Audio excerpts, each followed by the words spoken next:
We're looking at our bass scales for technical work, the grade 5 Rockschool syllabus specifically. And we're starting with the D major scale. Notice on the PDF as well, you've got a T for sort of thumb. So you're going to thumb technique it, so which means your thumb is striking the string really quickly. I like strumming over the fretboard. I like the sound of the metal on metal. It just sounds cool. Wherever here you hit the pickups, it doesn't sound cool. So try and thumb technique here, not here. Bad, good. Okay, not too much of a big deal.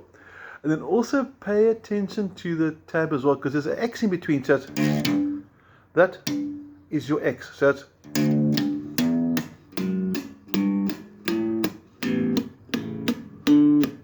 make sure you got the tap in between. One more time, slow motion, a bit closer. Starting at 10, 12, 9, 10, 12, 9, 11, and back. And try and get it more or less, this will be your target speed.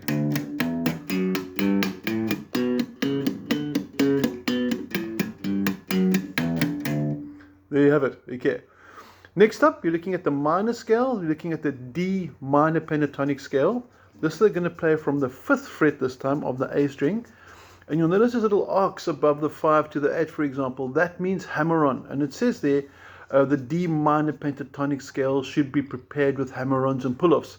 So what that means is you pick the 5, that's the 5, and you hammer on the 8. So one more time, and there's the hammer-on. Then you go to the 5 underneath it. There's the hammer-on. And then you go, there's the other hammer-on. So slow motion. Oops, start it again. Now when you get to the 7, you're not going to play the 5, you're going to pull off to it, because you'll notice a little arc goes from the 5 over the 7 to the next 5. So you're going to go 5, hammer, and pull off, or flick off, but it's actually pulling the finger off or flicking the finger. They call it a pull off. And you come back down on the 7, pull off to the 5, 8, pull off to the 5. So when you're ascending, when you're going up in pitch, you hammer on, hammer, hammer, pull off when you descend. And when you get it going, and there's your scale. Okay. Next up, they're going to go to normal picking for a change.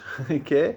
Back to D on the 4th string. And I think what they're trying to teach us over here is that you got repetition of notes. That's D. That's D. So fret 5, string 3 is the same note as fret 10, string 4.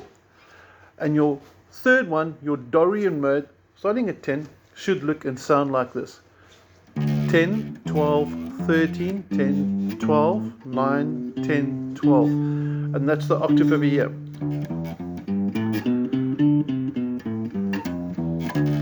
Now, simply read the tab and play it. There should be no real challenge with this otherwise, okay? If you've got any questions, just please feel free to drop me a WhatsApp and make sure you've got the PDF for these scales. And then last scale, before we go to arpeggios, the Mixolydian mode.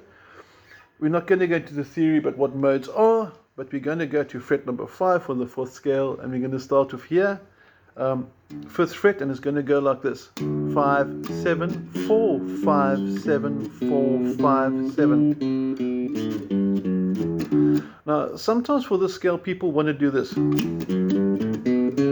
because that's the major scale. The major scale has that note. The Mixolydian mode has this note instead of that one. So the 7th note, 1, 2, 3, 4, 5, 6, 7, has been lowered or flattened. When you flatten the 7th note, it becomes the Mixolydian. Just a bit of background, help you memorize the scale, but it should sound like this one more time. 5, 7, 4, 5, 7, 4, 5, 7, 5, 4, 7, 5, 4, 7, 5. Okay, we got that. Onto your arpeggios. The first one you're going to look at over here is a D major arpeggio. And they've got a pop, tap, pop, tap, pop, tap, pop, tap. So, okay, simple as that. Although the last note I shouldn't have tapped, I should have just gone, should have held it there. So, what we're doing slow motion on the picking hand, the numbers are quite easy. It's pop, mute, that's the X. Pop, mute. Now, when I bring the mute in, watch this finger. He's hooking the automatically. So pop it, bring it down, he's hooking. Tap it, he's hooking. He's hooked. And it works a lot better. And that's your first arpeggio, the D major arpeggio. On the second page now, arpeggio number 2, the D major 7th arpeggio, starting at fret 10. They want to use the pinky at fret 14, where they could also have gone to fret 9 down there. So check these two notes and listen to them carefully. 10, 14 is the same as 10, 9 if you cross strings, but they want the pinky to get there, so make sure you do the pinky. And it's going to go 1 major 3rd onto the 5th. There's your major 7th on 11 and 12. So slow motion. Ooh, sorry, wrong note. Let's start it again. D.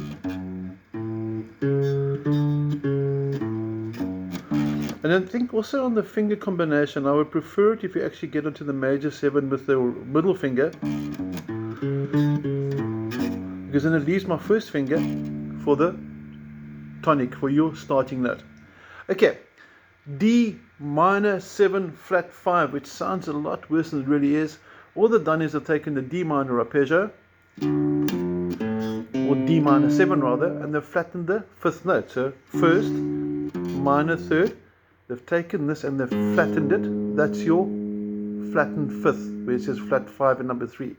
So it's fret numbers 5, 8, 6, 5, 7. And for those that know their theory, root note, minor 3rd, flattened 5th, minor 7th. One more time. There you go.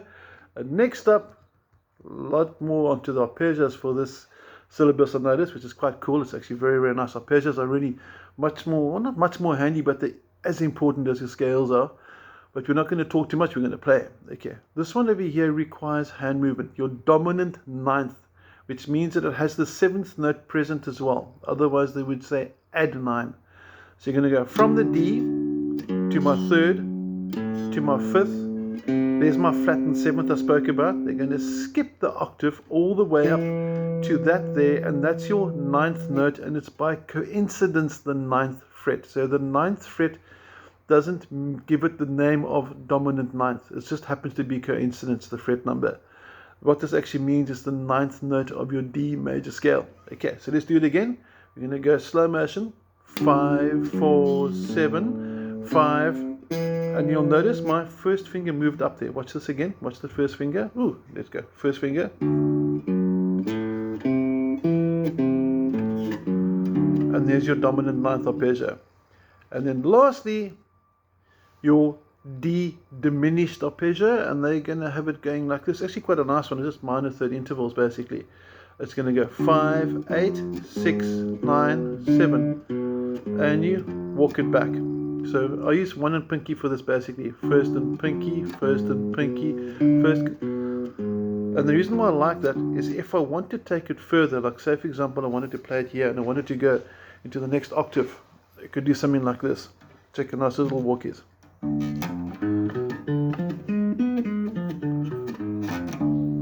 Just a nice sounding scale. One more time.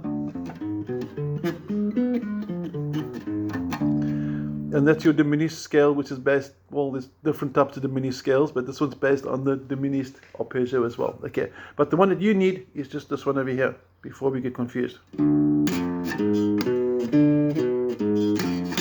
And there you have your technical work for your grade 5 Rockschool bass. I hope you enjoy it. Cheers.